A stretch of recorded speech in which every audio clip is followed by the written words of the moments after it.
As we look into the customer for life section of the HVAC business cycle, I wanted to focus on two key things: reoccurring revenue and lifetime customer value.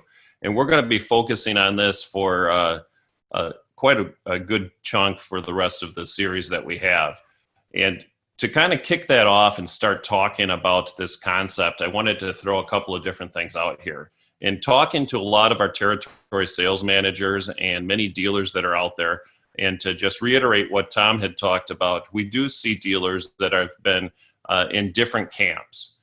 And that's why I've brought up on the top of your screen, you'll see the Thomas Kilmann scale, which is the reaction mode to conflict. Whenever we have a huge disruption in the marketplace like we do right now, a lot of conflict comes up, and there's basically 5 different reaction modes that are outlined in the Thomas Kilmann scale that people go to. If you look at the top, high assertive, low competitiveness, or low cooperativeness, that's where you have the very high competing. I'm going to win no matter what. And so we've seen some companies that have gotten very aggressive and are getting out there, and that's the reaction that they have to this disruption in their marketplace. If you have low assertiveness and you have low cooperativeness, this is where you get the avoiding. And they're just going to avoid the whole entire situation altogether. And maybe that is closing their shop and saying, hey, I'm going to deal with this when we come out of this thing. I just can't see how I'm going to work with it. And then the last you have with a low assertiveness and high cooperativeness, you have the accommodating section of the Thomas Kilmann scale. Another way to word these might be the fight, flee, or freeze type of mentality that people are having there. And then we look on the other side where maybe you have a high assertiveness and a high cooperativeness where you get into the collaborative style. The only problem with collaborating is collaboration takes time. And so a lot of the people that have been doing that, they haven't been able to react quickly to the situation and be able to take care of the problems or challenges that you have there. And then you have your compromising. There is no right or wrong reaction mode to a situation like we're in with a disruption in the marketplace. But it is good to understand maybe where your tendencies are and where you're coming from as we look at that. And so then we also have to take a look at our customers. Our customers are doing the same things. They're in high levels of stress, and they have decisions that they have to make. And you have customers that get into 3 different types of categories. You have the explorer.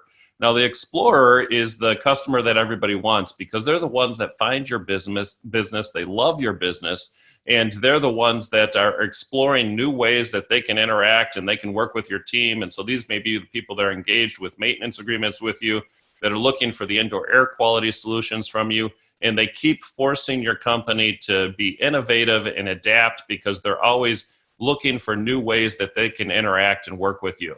Then you have the vacationer. The vacationer is the one that comes and visits your company and look at you for a good or service. But when another company comes along with a better value, perceived value in their mind, they may be just as happily to move over to that other company and participate with their services or their products for a little bit. And last, you have the prisoner. And we do see there's quite a few people out there right now that maybe don't necessarily want to have somebody coming out to their business, but they have a situation where they have no heat or no cooling, depending on which area of the country you're in, and they have to have somebody come out there. They didn't necessarily want to have you come out there, and so they're kind of the prisoner person that is having you come out to their place out of necessity versus because they wanted to be there as the explorer or the vacationer. Your goal during this time is to help the vacationers become explorers and look for new ways to integrate with you, and to identify the prisoners and find out, are they a prisoner because they just don't know enough about your business, or are they a prisoner because they just really, you were the last ditch effort that they had because maybe their favorite company that they've always done business with hasn't figured out a way yet to answer the phones. And we'll continue to expound on this thought in this process throughout the rest of the series as we look at the Customer for Life segment, and we'll start getting into the customer lifetime value. We'll start taking a look at different products and tools to help the vacationer become the explorer, and how we deal with these different areas of the customer. But I do understand there's different people, different ways that people react to different situations, and being aware of the different reaction modes can help us to be able to better understand how to serve our employees, how to serve our own needs, and how to serve our customers that are out there as well. Thank you so much, David, and thank you to all of our panelists for the great information. Thank you to you, our HVAC contractors, for participating and helping us understand a little bit more what's going on from your perspective.